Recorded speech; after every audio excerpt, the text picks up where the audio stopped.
Ni kuka nan da na yi da idanuna, Ubangiji na shi zai cire da arana.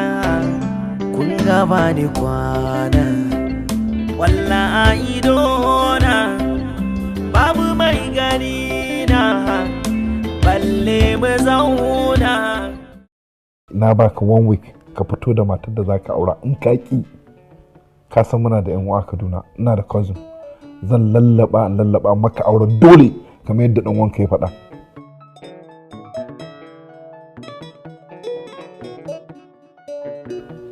Dadi, dan Allah, dan annabi, dan Allah ka yi haƙuri. Ina san kana so, na san ba za ka yi min auren dole ba. Dan Allah ka yi haƙuri. Ka tabbatar matarka tana Kaduna. Dadi. Na kwalla, yi haƙuri dan Allah. Ki na kwalla, ki haƙuri dan Allah. Aikin banza kawai, aikin wofi. In ban da shegantakar banza, sai a zauna a dinga zane-zanen banza da na wofi. Wato gabewar ku nan kun samu ko? Umma fa ni na ce ta zana min fulawa fa saboda in kai wa Habiba ta mun lokacin Maulidi. Sai ki bari idan ta gama min aikin da take min, in ya so sai ta zo ta zana miki. Ummi ba na son kini bibin banza fa. To bari na taya ta sai mu gama aikin. Da wannan Ummi, zo nan. Nace zo nan. Me yasa kike son yin jayayya da ni akan wannan kurmar yarinyar? Daki dai na kwalla. Umma ba jayayya nake da ke ba, ina tunanin kamar tana buƙatar taimakon mu ne. Wannan tuhumar da kike min Ummi, wato shine tukuicin soyayyar da nake nuna miki Ummi. A'a Umma, in na koyi aikin gida zai amfani ni a gidan mijina na zauna lafiya.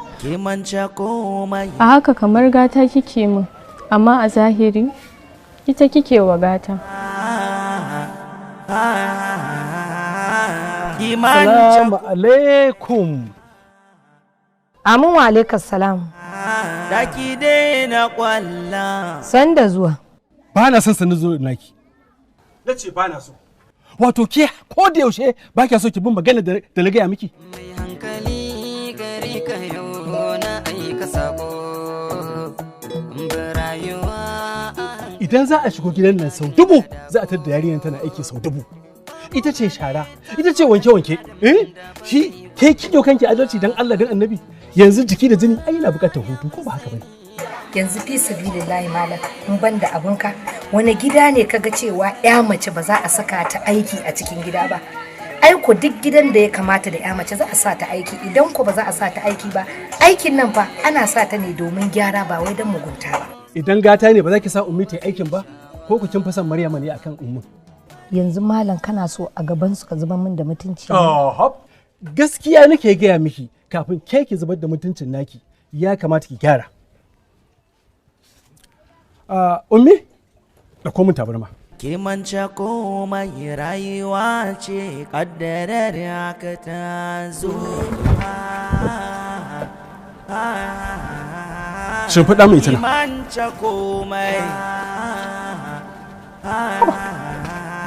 Daki dai na kwalla. Ke, mare, zo. Yaki. Yawwa, zauna. Maryama yar baba, sannu. Daki dai na kwalla. Yawwa, Maryama. Naki ne. Allah sarki. Mu ina tamu, ko dai ita kadai ka siyowa? Ita kadai na siyowa.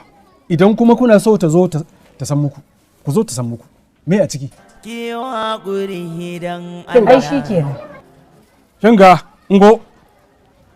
Kayan cefanen nan. Sau tari kine min daren tuwo kwanan nan. Kullum sai kin min daren tuwo yanzu ba sabon dalili ba. Kar ki rike min daren tuwon nan yau. To kaji.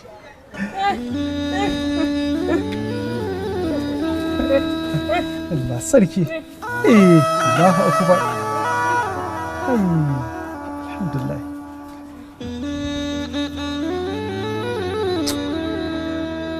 Wannan abin yana daure min kai wallahi. Wannan yaron sai ka ce wadda aljana ta aura? Ni kaina abin ne yana bani mamaki. Babu kalar irin macen da ba a nuna mishi ba. Ƙarshe har Balarabiya an kawo mishi ya ce baya so. abin ne yana daure min kai. Shi yasa nake tunanin aljana ce ta aure shi. To in dai kuwa haka ne dole sai an hada da addu'a. Gaskiya ne. Ina gani kamar yau zan je wajen Malam Rayyana. Gaskiya kam ya dace. Kamar ana sallama ba. Waye shigo? Assalamu alaikum. Amin wa alaiki salam. Na wani ku? Lafiya kalau alhamdulillah. Ƙaraso mana ya kika tsaya bakin kofa.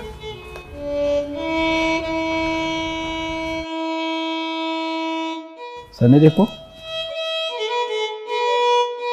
Ban gane ki ba.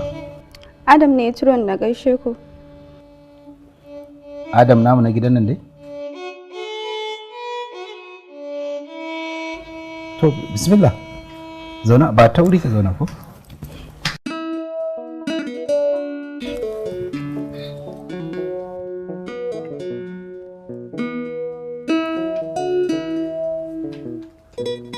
Lafiya dai ko? Muna soyayya ne da shi kuma mai alƙawarin aure. Shi ne ya ce in zo mu gaisa, Alhaji zai dawo ya gani. Alhamdulillah. Wannan abu ai yayi kyau ai. Gaskiya kam. Sai dai gashi kash Alhaji ya fita taro.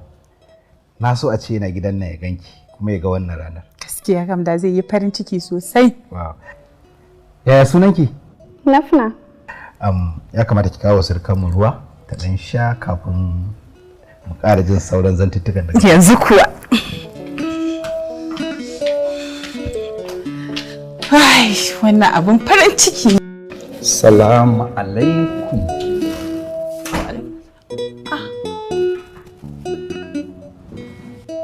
Ya naga ka tsaya. Ai asirinka ya tono. Ka karasa ciki na kawo ruwa mai magana.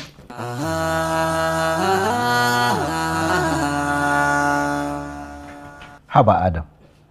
Dama kana da budurwa zan kaɗe ɗiya wadda kake so ka aura, amma tuntuni ka tsaya kana bata mana lokaci. Kaga, yaya? Look, karka ce komai. Kawai sai dai mai addu'a Ubangiji Allah ya sanya alkhairi. Dan karka zo kai magana ma ka fitar da abin da bai kamata ba. Wannan abu yayi kuma gashi kun dace.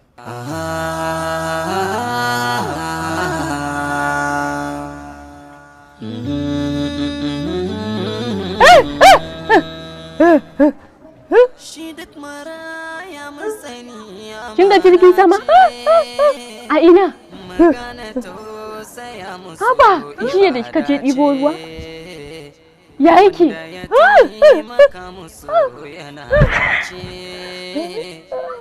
Ke Maryam? Ai wanda ya daure miki gindi ya riga ya fita yanzu ko? Gashi ki ɗauki kuɗi na ki tafi gidansu Jamila ki je ki siyo min barkono. Yanzu nan ki je ki kawo min kuma ki zo ki daka min shi yayi laushi lukui a gidan nan.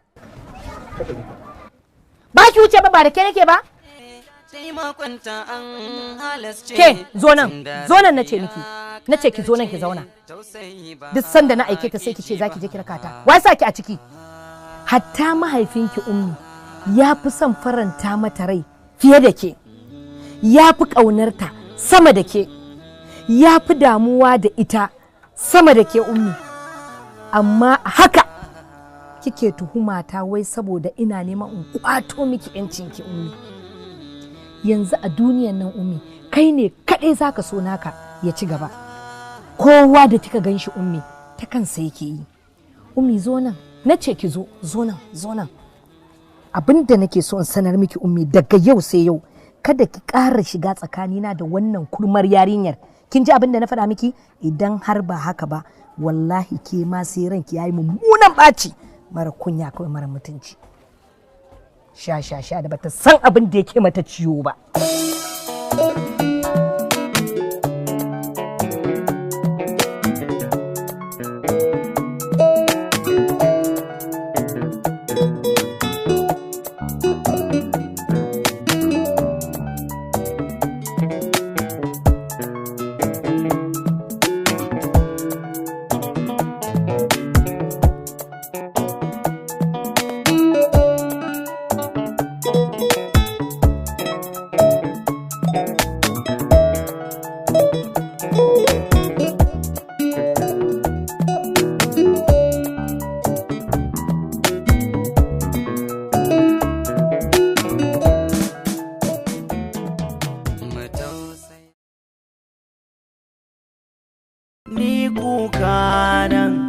da na yi da idanuna. Ubangiji na shi zai cire da a rana.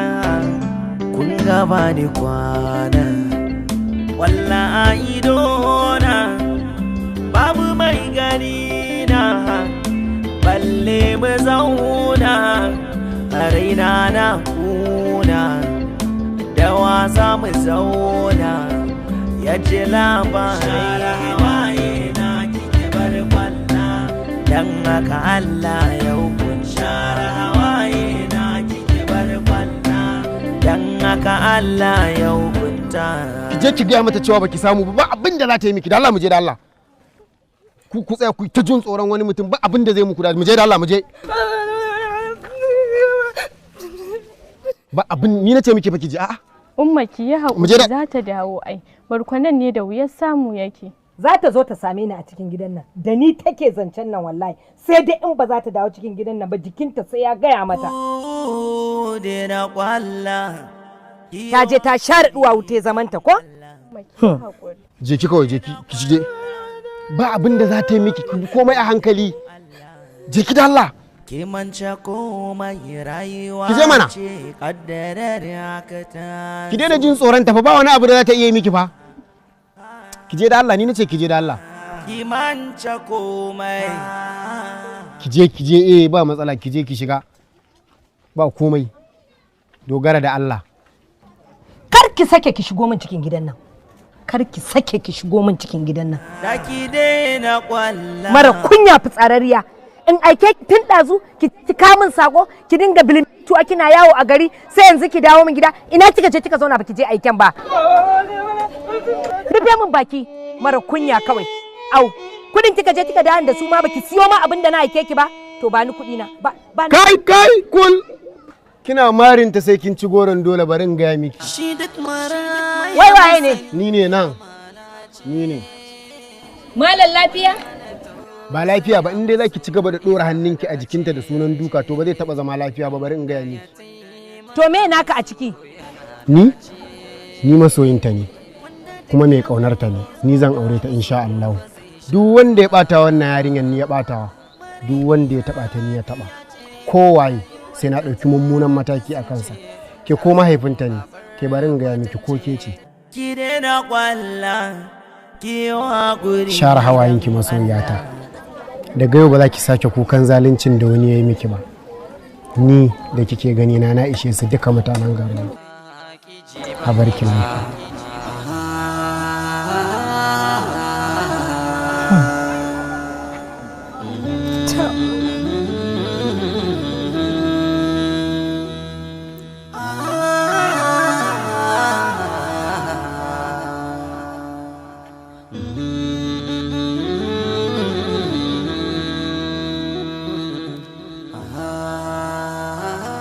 Allah sarki ana tsala kenan. Ai babu irin wani kokari da ban yi ba domin a samu zaman lafiya a gidan nan nawa. Amma matan nan tawar da kai ganin ta ladidi ita kadai ce ba ta kauna yarinyar nan Maryama. To duk da cewa da bebaye suna da fada amma Maryama kam ba ta da fada tana da ɗarbiya ta kirki domin duk garin nan duk inda ta ga mutane za ta gaishe su kuma Maryama ba ta da abokin fada a garin nan duk da dai bebiya ce. Sai dai ladidi kadai in gaya maka a duk faɗin garin nan ita kadai ce ba ta son yarinyar nan. Ƙawa tana iya kishi da saurayin ƙawarta, uwa tana iya kishi da matar ɗanta. Ai ba abun mamaki ba ne matar ka ladidi ta yi kishi da Maryam saboda ƙaunar da kake nuna mata a fili. A tsaya ɗaya malam tsaya. Shi kenan kuma sai in tsane ta yattawa kake son tsana ko me? A'a ba haka nake nufi ba amma ka rage mata tsananin sanda kake mata a gabanta tana gani. In za ka tuna fa yarinyar na Maryam fa ya ce ga ita ladidi tunda ya ta ce. Mutuwa zuwa take kamar ya bako mai hankali gari ka yau na aika sako rayuwa a hankali a dinga dako babu halitta ko dan adam da ba zai gushe ba. shi duk maraya mun sani amana ce, magana tausaya musu ibada ce, wanda ya taimaka musu yana dace. Na san kin gane ni, kuma yanzu za ki iya buɗe bakinki ki yi magana. Na gane ka a bakin titi, na yi bacci, ne mafarki da kai, mun haɗu da kai a birni. Kin san me yasa na zo nan? A'a. Na zo na fassara maki mafarkin da kika yi da ni na farko, amma za ki iya tuna me ya faru? Muna magana da kai, amma ba zan iya tuna komai ba, sai kalma ɗaya da ka ce, ka san abin da zai faru da ni, sannan mota ta kaɗe ni. Na ce kin san wani abu wanda ya shafe ni, wanda ni ban sani ba, ke kika sani, ke za ki faɗa mai. Waye kai? Kin fi ni sani, amma kafin ki faɗa min zan sanar da ke fassarar mafarkinki. Wannan garin da kika shiga, ba birni kika shiga ba, masifa ce za ta faru da ke. Sannan motar da ta kaɗe ki, yana nufin wani ibtila'i ne zai faɗa maki a rayuwa a kwanan nan. To, ba ibtila'in ba ne masifa. Abin da zai fitar da ke daga cikin ibtila'in ya fi ibtila'in zama masifa. Na shiga. Sai kin gwammace, kin dawwama a cikin masifar farko a kan wadda za ki shiga a gaba. Kimanta komai.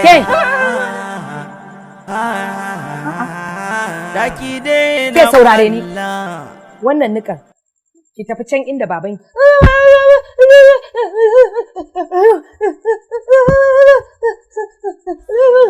Ke, dakata imin shuru.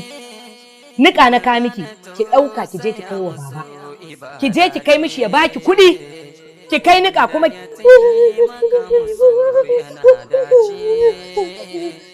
To ni shashancin nan da kike wannan duk magana ke faɗa bana jin abin da kike faɗa. Wai harara adu. Ni na ce ki ɗau nika ki kai wa babanki ya baki kuɗi. In an nika ki dawo min da shi gida. Idan kika sake baki je kin dawo yanzu kin kamun nikan nan ba. Kin san ni jikinki ne zai gaya miki. Kin ga? Shi ke. Komai rayuwa ce kaddarar ya